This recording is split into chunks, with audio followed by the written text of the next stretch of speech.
Are you tired of hunting for the color option in Google Calendar?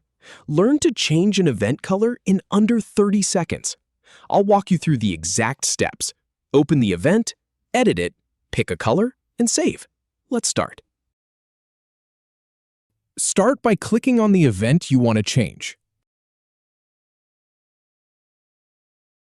Then click the pencil icon to edit the event.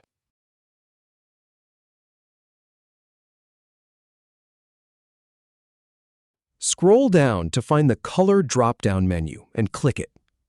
Now pick your desired color from the palette.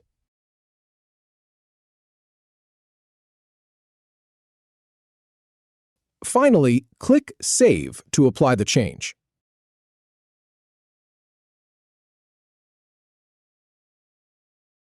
If you have any feedback or if any info is inaccurate, please leave a comment below. We'll do our best to answer or redo the video if needed. Thanks for watching.